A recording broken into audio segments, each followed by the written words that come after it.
Leah Remini made us all laugh out loud during her 9 seasons on the hilarious show King of Queens, a personal favorite. Today she's here to share a much more serious story about leaving Scientology and how she is now coping with a big health challenge. Actress Leah Remini is famous for her wise-talking wit and pull-no-punches delivery. From an early age, she loved making people laugh, which helped offset tension in her parents' troubled marriage. They divorced, and Leah's mother turned to Scientology, soon raising her young daughters in the controversial New Age faith. At 13, Leah's family moved to Los Angeles, where acting and Scientology would dominate her life. As Leah's career began to take off, so did her rise through the levels of Scientology. Then, in 1998, Leah landed the role of Carrie Heffernan on the hit sitcom The King of Queens, becoming a certified star, joining the ranks of Scientology's most famous followers, John Travolta, Kirstie Alley, and Tom Cruise. But Leah's outspoken criticism of the church, as well as her behavior at Cruise's 2006 wedding to Katie Holmes, provoked backlash from the Scientology leaders, leading Leah to question her lifelong faith and eventually leave the church in 2013. Today, Leah shares the life lessons and health struggles she's navigating in her new life chapter. Leah Remini, come on out.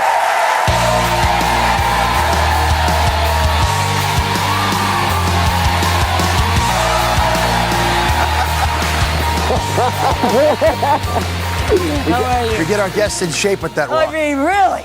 Hi, everybody. Most are out of breath by the time I get here. It's like a stress test. Yeah. Yes.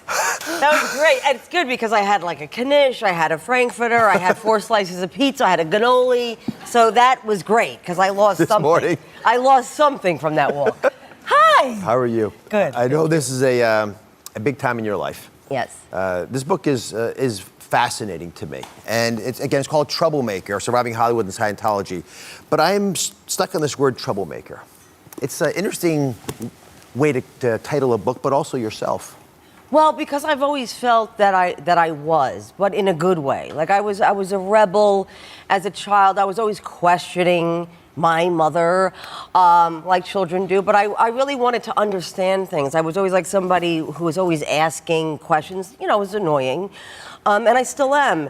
But I don't mind the word too much, and I feel like people who want to affect some kind of change are considered troublemakers. Let's talk about Scientology. Yeah. Because you brought it up several ways in different contexts. It is an interesting process to be a Scientologist because it influences you in many different ways. And in particular, it influences how you interpret your own health. Correct. So explain to everybody, if you can, Sure. what a Scientologist thinks about what they should do for their physical health and also for their mental health. Well, mental health is strictly Scientology. I wasn't allowed to do other things. It would be considered mixing practices, or reading other books. Self-help books would be considered mixing practices. Physically, you are raised thinking that if you are sick, if you have a cold, yes, see a doctor, but usually it's dealt with vitamins, preferred to be dealt with vitamins. Once you're better, you are seen by somebody there who basically wants to know why you're sick. My experience has been that it is your fault. That you it's your fault? Well, the theory is that you're connected to someone or something that is suppressing you, that's keeping you down, and therefore you're sick. But the other level to that is that because you are guilty of some transgression, you're not able to push that suppression away from you, and therefore you're going effect of that suppression. You know what I'm saying? So for that you are responsible. Let's talk about you personally for a second.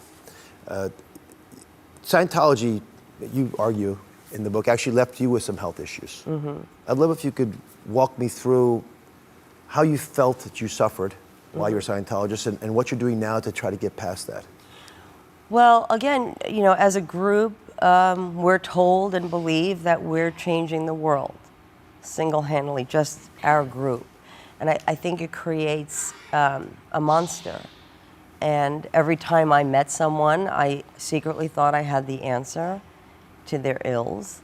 And I was never really quite open with people. I mean, it wouldn't matter if you were a doctor, a psychologist. I secretly thought that I knew more than you. My friendships with people who weren't Scientologists, I wasn't revealing of what was going on in my real life, because what was required of me was to, bless you, was to always represent a person that had it all together at all times, to represent your church.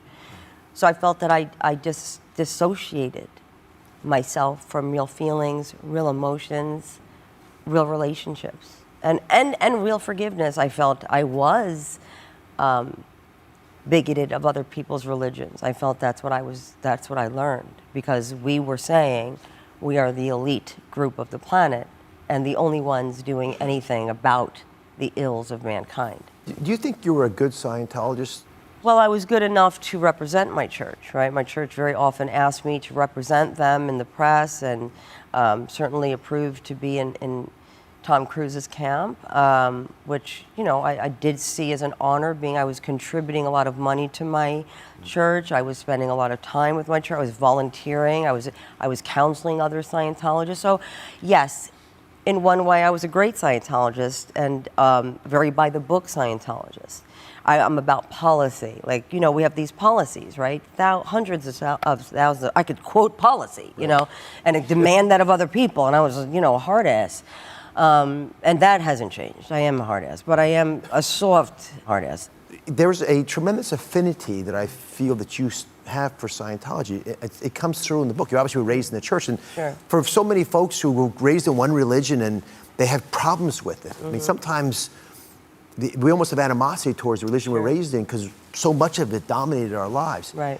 Is your problem with the leadership of Scientology or the people running it, or is it Scientology itself? Well, you're not allowed to question anything about the faith. So you're asking me, is it about the leadership? No, it's about people not feeling safe to question their faith and question things that the organization is doing to them, to their family, and to other people, and especially people who left. Do you think Scientology is a religion or is it a cult? Per the definition of what a cult is, you know, having its own language, setting up the mindset that it's you against the world, and a group that speaks, you know, it's literally its own dictionaries. These are things separating family members and loyalty to a family, but rather to a church, are the ingredients of a cult. When you think about what you're doing now, You're gonna make me cry, and I look up pretty, I think, right now, and then what's gonna happen is they'll make me cry. well, I don't want you to cry, but I treasure having you here. And I want to know, are you scared? For my life? Period. No, I'm not, because I am a fighter, and thank you. You're so sweet. And the support that we've all received has been amazing. Damn you, Dr. Oz. So no, I'm not afraid. I mean, our life is full. We have, like I said, we have so much support from around the world. We accept it with grace. I mean, we really do. And we're honored. I'm honored to be at this time of my life. I'm very happy. I mean, although I don't seem like it, because you're making me cry, because you're being sweet. Oh, gosh. You should have a tissue, though. I mean, Yes. You should have a tissue, a handkerchief. Here, just use this. No, I'm not gonna get me. All right, I'll get you a tissue. When we come back, Leah's strong message to Tom Cruise, everyone. Plus, she's going to talk about another struggle in her life, how she gained and lost 80 pounds. That's next. We're back with Leah. So, if Tom Cruise watches this interview, which he's probably not allowed to, He's not allowed to. what would you say to him? You know, I understand Tom believes he's doing really great things for the world. Like, I know Tom's heart is in the right place. Like, he really believes that he's changing the world. And so for that, it's very hard to have any kind of ill, you know what I mean? Like, yes, there are things that happened that greatly hurt me and my family, and it was because of him. And it started the ball rolling, right? So I look at him as a blessing in disguise for me, because I would not have now had those things not happened. And he can't speak to me. I mean, that is the truth. If I saw him right now, I wouldn't want to put him in an awkward position where he had to turn his back to me, so I would probably keep my distance. But again, I don't think he thinks he's doing bad things. Let me shift gears. Sure. You've done so many things in your life. And like a lot of people, you've had... I got fat. That's what you're trying to say? Yes. Yeah. Just like This that. is true. What a troublemaker you are. This is true. I am. You write about gaining 80 pounds. Yes. You're tiny now. Well, no, here's the thing. I was always kind of small. I love that picture. I thought I looked so skinny. So here's the problem is, because you're an actress, you have to be like emaciated to look normal, on camera. But, because I'm on television, it's like if you gain 10 pounds, people start carrying on. But it was funny because I was on King of Queens when I got pregnant, right? And Kevin was like, this is great. This is the first time I'm seen as the skinny one on the show. And like Deborah Messing, Will and Grace was on at the same time, right? At this time. And like Deborah, is tiny, right? And they gave her a book to carry around on set, like to hide her pregnancy. And me, they like put, couch in front of, they didn't have like a big enough purse, because Deborah, they just give her like a little bag, they like, oh, carry like a tote bag, Deborah, and you couldn't tell she was pregnant. Me, I was like, and I was eating. It was no surprise, doctor. I was like, I went to see my doctor, and he goes, you've gained all the weight for your whole pregnancy. I mean, and I was only like in my 4th month. And I would go, like, I was like eating everything. It was like, to me, it wasn't me. I would blame the baby. She wants 2 Big Macs. I don't want 2 Big Macs. No. I don't even eat this stuff. But I just use it as an excuse, French toast and scrambled eggs and bacon. And I was in heaven. And the doctor was saying, you're going to regret this. It's going to be hard for you to get it off. And So I was how like, did you? Well, it took a while. Yeah. Apparently, he did know what he was talking about. He is a real doctor. It took a lot of work. Unfortunately, it is what everybody says. You can't have those rises and falls in your metabolism. You have to eat small meals. It usually has to be something sucky like protein. Ugh. You wish it was like, eat a bowl of pasta. But it is. It's eating small, good meals throughout the day and exercise. And it was not easy. But yes, that's basically what you have to do. Thank you for being a troublemaker. I thought you were going to ask me to marry you. It's too late. I did that already. Leah's book is called Troublemaker because she's once surviving Hollywood and Scientology. It's available everywhere. Right now, it's a fabulous Sorry, I'll get read. into your shot. No, you weren't my shot at all. There she is. Now she's in my shot. Thank you for watching. Don't forget to subscribe and turn on notifications so you never miss out on new videos to live the good life.